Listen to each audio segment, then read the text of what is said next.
My next guest, production company Kingdom Reign Entertainment LLC, is recognized as one of the leading entertainment companies in television. His credits include, drumroll, executive producer, Love and Marriage Huntsville, on the OWN Network, Styling Hollywood, Netflix, The Real Housewives of Atlanta, Bravo, Hollywood Divas, TV One, The Next 15, and Gucci Mane and Keisha, the main event on BET. Please welcome to Money Making Conversation. They've said, let freedom reign. Let's let kingdom reign. My man, Carlos King. What a great introduction. my man. I love your enthusiasm. Well, I appreciate it. First of all, you're doing great things in television. Thank Because you. It's been a journey in the reality world of respect. And I just share my personal story when I was producing and creating the Neighborhood Awards, which Steve Harvey was hosting. It was a period where there were no African Americans in dramas. There were no African American shows that had sitcom talent, and all the talent was coming from the reality TV world. And it was a period when reality TV was fighting and throwing and cussing and fussing, and it was just ugly out there. And so it was really putting a black eye on what do black people act like this? And I've seen that, and I feel there has been. Now we see sitcoms with African Americans on it. We see dramas with lead African Americans, and I feel that has helped stylize and help the world of reality TV to be more accepted and also shape better stories. Am I correct in that assessment? No, you absolutely are. I think, listen, when it comes to reality TV, the reason why I started my company, Kingdom Reign Entertainment, is because I wanted to change the landscape of how African Americans are viewed on television. So, no, your assessment is right in terms of what has been sort of the attention that's been given to in the past, and my hope is to redirect that in the future. Well, you're doing a good job, first of all, because Thank you. and I would tell you, I can have honest conversations, and I really believe that the stories are being told better because African Americans are actually producing these shows with African American leads and African American content, and they're not stories that we assume that's how they should act. Let's just make believe this particular scenario, and that I believe really helps. And so when you said, Rushion, you're excited to have me on the show. Yes, I am, because you are telling the story that is accurate. We all know it's entertainment. Right. Don't get me wrong, Carlos. It's entertainment. We got to have the ratings meter right. But guess what? There is credibility in how the story is being told now because you understand the culture. Yeah, no, that's true. That's true. And that was the other reason, too, because, again, prior to me starting the company, I was a hired freelance producer who had to produce these shows and did not really have a say in the beginning, middle, and end of how these stories were being told. And the biggest thing that I wanted to give people were credibility and to show that there is an audience out there where people, especially African Americans, they want to see people who look like them on television, but they also want to make sure that it's really something that's happening in their real lives. And when you look at Love and Marriage Huntsville on the Oprah Winfrey Network, the show to me is doing well solely because you have three couples who I think represent a large part of Black family households. Whether or not you disagree with them or agree with them, you know somebody who sort of represents that lifestyle. So the show has been a huge hit for OWN because these African-American couples who are successful, but they also are giving you an insight into what happens in their households to hopefully shed light on what happens in households across America. And the success of that show, to me, shows the reason why I wanted to begin the company, and I'm hoping that I continue to have people tune in to the shows we're creating over here that really speaks to that attention. Well, I'm going to tell you something. When I left IBM, my degree is in mathematics. I left IBM to do stand-up comics. So I travel all over this country telling jokes. And what people don't know is how modern the city of Huntsville is. It's like a Silicon Valley, technology-wise. That's where NASA started. NASA started in Huntsville, Alabama. Exactly. And a lot of people don't understand that. So I remember, so if you, any popular chain in America, food chain in America, is in Huntsville, Alabama. And so I know I used to love going there because great comedy and close up people were very knowledgeable, and you didn't have to do crazy things to get people to laugh. And so you picked the city that as one would say, it's like I with a high intellectual and cultural platform in Huntsville, Alabama, and a lot of people didn't know that. And I think that you're telling the story and opening people's eyes to Huntsville. Yeah, no, that was, you know what, that was the biggest goal when Melody and Martell Holt met with me. Mm-hmm. They drove from Huntsville to Atlanta. I was Mm-hmm. living there at the time. This is maybe 5 years ago. Mm-hmm. And they pitched me the idea of doing something in Huntsville. And just to be completely transparent, I'm like, who's in Huntsville? Right. What is Huntsville all about? You know what I mean? Right. I was more curious about the city than anything else. Mm-hmm. And I knew that Melody and Martell had something interesting to tell the world, but I was really interested in the city as a whole. Right. And you are right. It's such a city that has so many affluent Black people who thrive there, Mm-hmm. and they're super smart. We met with a rocket scientist, Yes. this Black Yes. man who's a rocket scientist. Yes. Things Mm-hmm. you hear about, but you never really seen. Mm-hmm. So it's such a smart, savvy town, and I think a lot of people watch the show and they're like, wow, there's smart, successful Black people who live in Huntsville, Alabama. And to me, it's putting the city on the map, and it's allowing the city to really be shown in a light that, when people think of the South, they think, oh, they're uneducated. And Right. the fact that this show's providing something different Right. means the world to me. Yeah, it's really cool. When I realized it was coming on, I tuned in because because I've had a blessed life to be able to articulate something about Huntsville, Alabama to you, and be able to be dead on spot means that I've experienced that culture, and also my life has allowed me to experience a lot of different paths. And the fact that this is not Birmingham, this is not Montgomery, this is Huntsville, totally different city, totally different setup, totally different lifestyle, and it also is who doesn't know a country cousin, okay? Right. We all have those. This country, everybody got a country cousin in the South, okay? Everybody in the North came from the South.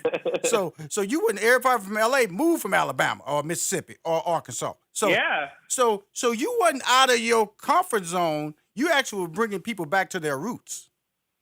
Oh, absolutely, absolutely. And listen, I'm from Detroit, Michigan. Right. I know. Come on, Okay, Carlos. let's Carlos, pause here for you a getting second. comfortable now. You getting comfortable now. It's all this guy cool. Yeah, let's do it. Mm-hmm. No, I'm from Detroit, and I grew up in the whole era of Black excellence, and Right. Mm-hmm. growing up when Motor City was really thriving, and the Motown sound and all that amazing stuff. Mm-hmm. So again, it's all about giving back to your community in some way. And with Huntsville, that was one part of it. But it's what you said. Again, I think the show is successful because you look at these African American people and they remind you of family, they remind you of home. And my hope is that is an eye opener, as even for me and my team, to really start putting more of these other, I'm not going to say forgotten towns, but more so a town that a lot of people just aren't familiar with. Right. So even the way we're creating shows, Rushion, we're really tapping into markets where it isn't the typical Atlanta, Miami, LA, New York. Like we're Yes. going down to the South just to really see what else is there, because I think the way television is working, a lot of people, they're bored easily with the same city you see across television. But to tap into those towns where you've heard about the city, but you don't really know about it, that excites me to really put more of these cities on the map. Well, I'm talking to my man, Carlos King. He has what they say. He's regarded as the record breaker when it comes to the Midas touch in reality TV. We'll be back with more Money Making Conversation. I got a lot to talk about because you did R&B Divas in Atlanta, correct, Carlos? Hollywood Divas. Hollywood Divas. Hollywood Divas. Yeah, Hollywood Divas. Yeah. Okay, cool. You did Hollywood Divas. With the Black actresses. Yeah. There you go. Cool. We'll be right back with more of my man, Carlos King. Oh, my friends, Thank you for listening to Money Making Conversation, a show that I put in place to invite my friends, CEOs, industry decision makers, people who are making a difference not only in television but also in the business world. On the phone is my man Carlos King. I I enjoy what he's doing in television. I enjoy the way he's making an effort to look at.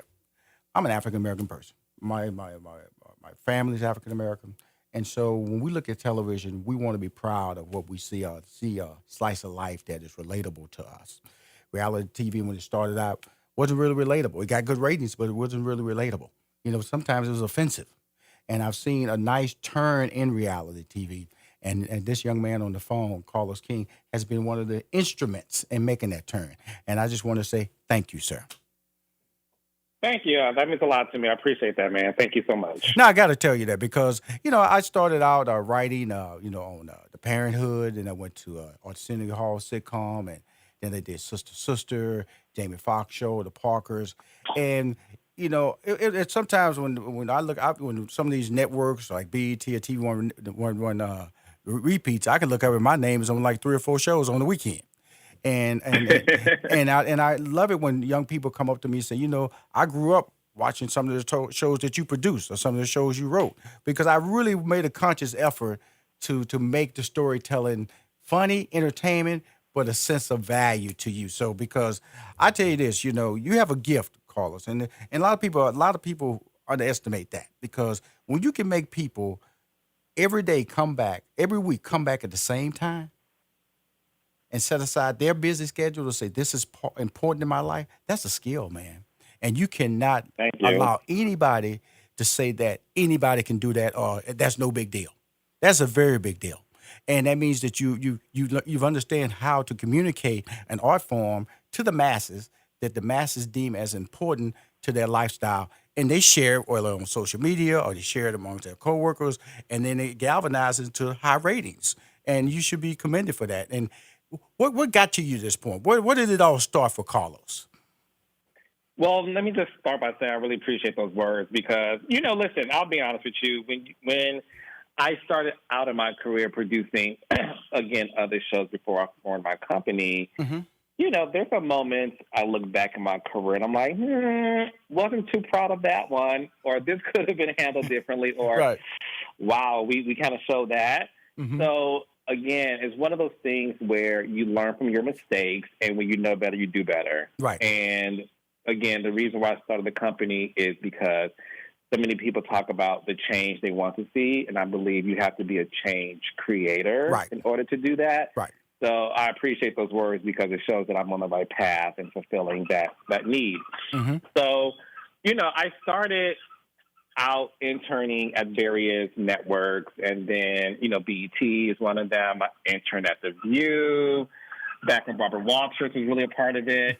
And then I got a call to be a part of The Real Housewives of Atlanta, their first season. Wow. In 2008. Mm-hmm. Yeah. And at the time, I had no experience in reality. Mm-hmm. So we were all kind of new together, like me needing leads. Mm-hmm. We met on set, and the rest is history just in terms of exactly how that show really did take a life on its own. And that show propelled my career in a way once I started to become the executive producer of it.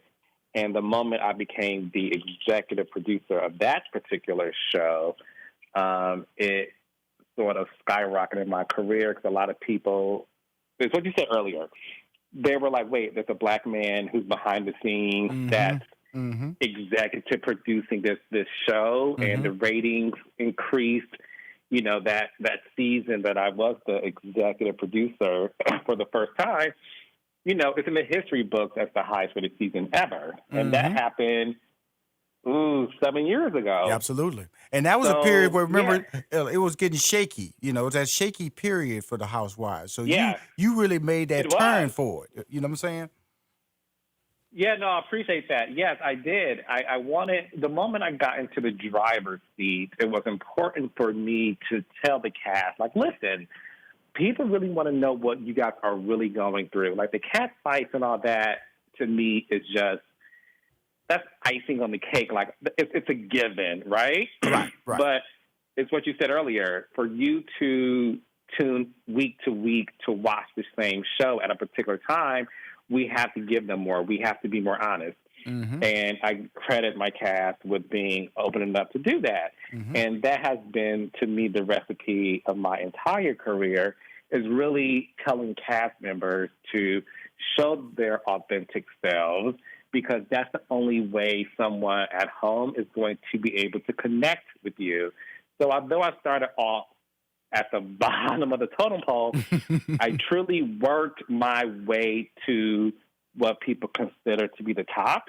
Yes, sir. Because I was laser focused on what the end goal was, and that was to start a company that I can say, okay, let's start doing shows that we all can sit back and say, you know what, we're actually proud of the work that we're doing.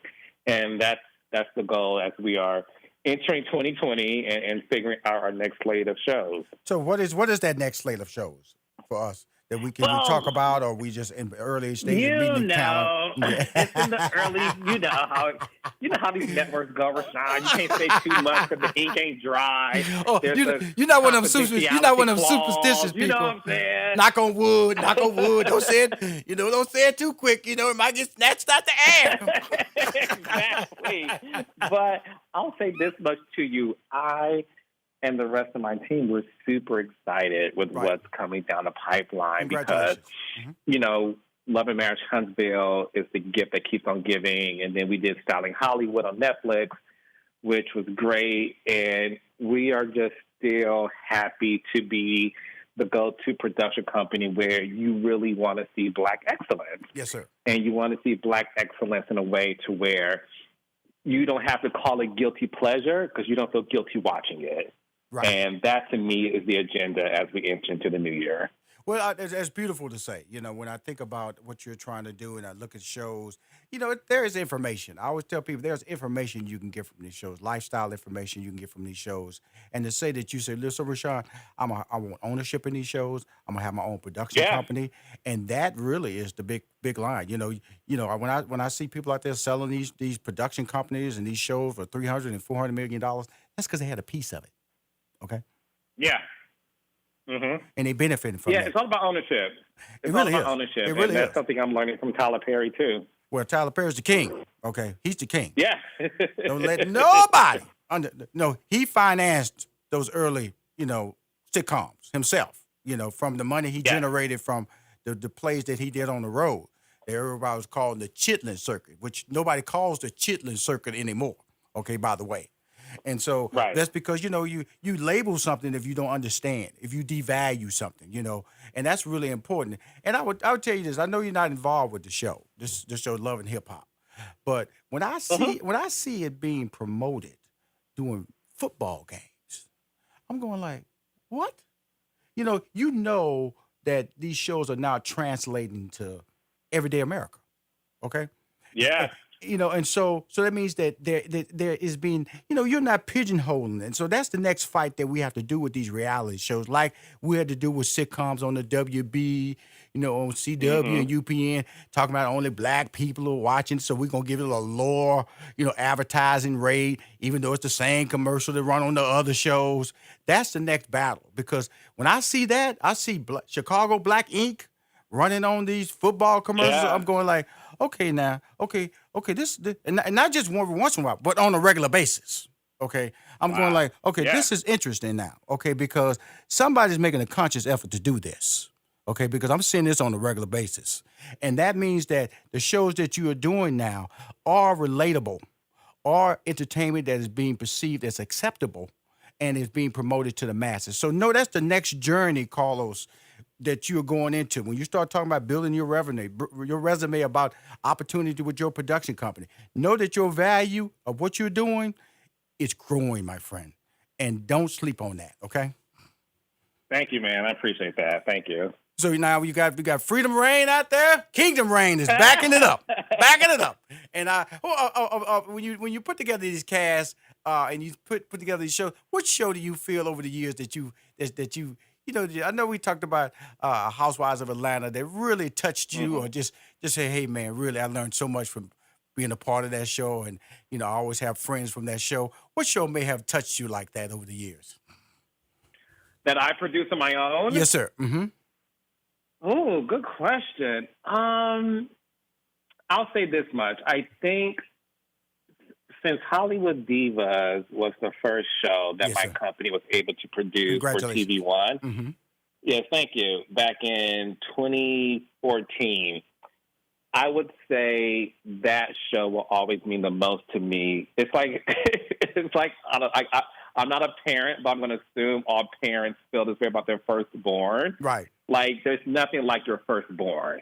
Like, you love all your kids equally, but that feeling and that experience of your firstborn means the most. It's because it's the first. We know. So I look at. It's interesting you say that, Okay. Carlos. It's interesting you say that Yeah. because I want to share a story, which I know we're running out of time. I want to get this in, and it's very pro positive what you're saying, because when you go out there and you do something for the first time with your production company, I remember when I did the neighborhood awards and I actually produced it for the first time myself, and I it was people asked me and I told them yeah, even though I didn't know, but I still moved forward with confidence because I felt I was ready. I felt that I'd seen it all enough to be able to Mhm. comfortably go out there and know that that camera goes there, that staging goes there, that light cue goes there, that has to happen right there. And I actually when I actually was at rehearsal, I was brought to tears because I realized that there's how much work you have to put in and how many naysayers step in between your opportunities, and even the people that you care about, you really can't turn to them because they don't even know what you're talking about.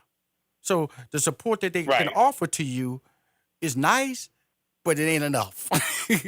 and you have to walk out there. I always tell people this, and joking, I always say, if you are in the military and you're the captain and you're telling somebody to charge up a hill, you can't have tears in your eyes.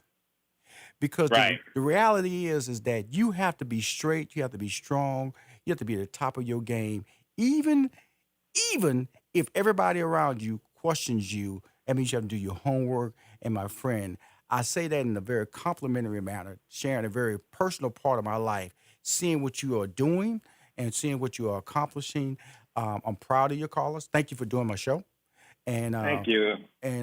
always know if you have a banner or a sizzle reel that you want to promote or a premiere or a big moment of closure, any of the guests you want to bring on my show, you have a home here, Carlos, because of the fact that I appreciate that. you are changing television, man. Don't change. And the revenue is coming, my man. The revenue is coming. Amen. Kingdom reign, y'all. Kingdom reign. Thank you, Carlos. Appreciate you, brother.